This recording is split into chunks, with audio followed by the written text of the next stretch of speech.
परंतु जाणीवपूर्वक अजितदादांना टार्गेट करण्याचा प्रयत्न हितशत्रूंच्या माध्यमातून केला जातो आहे. भारतीय जनता पक्षाच्या नेतृत्वाकडून या संदर्भातली स्पष्टपणाची कुठलीही भूमिका नक्की त्या ठिकाणी नाही.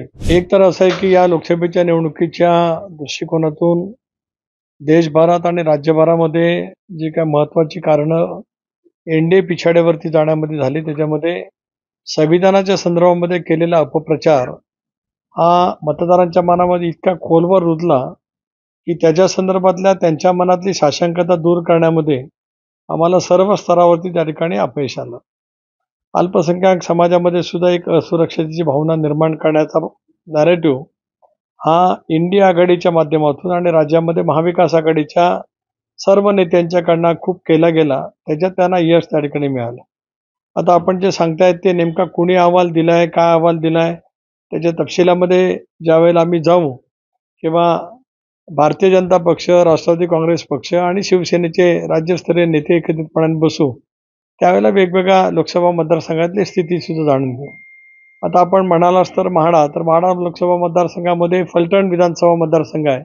इथं राष्ट्रवादीचे आमदार दीपक चव्हाण आहेत. तिथे तर मताधिक्य आज निंबाळकरांना म्हणजे भारतीय जनता पक्षाच्या म्हणजे पर्यायाने महायुतीच्या उमेदवारांना मिळालेलं आहे.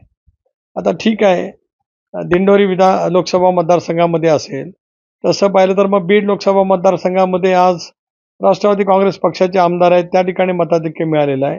हे ऐक्यू बातमींच्या वरती प्रदेशाध्यक्ष असताना मी मतप्रदर्शन करणं योग्य राहणार नाही.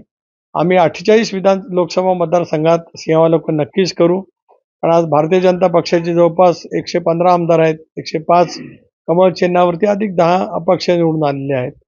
शिवसेनेचे सुद्धा आमदार आहेत, राष्ट्रवादी काँग्रेस पक्षाचे आमदार आज जे आमच्यासोबत आहेत ते आहेत. त्यामुळे वेगवेगळ्या मतदारसंघातला आम्ही अनालिसिस नक्की त्या ठिकाणी करू.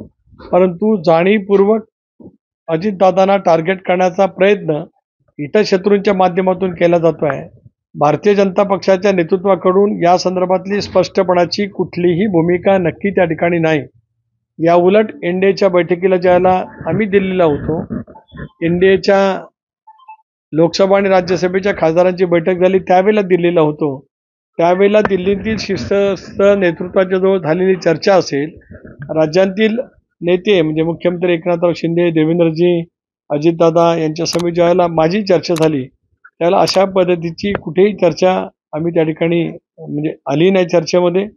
या उलट विधानसभेच्या निवडणुकीला ताकदीने महायुती म्हणून कसं सामोरं जायचं याचं नियोजन आता आम्ही त्या ठिकाणी करतो आहोत.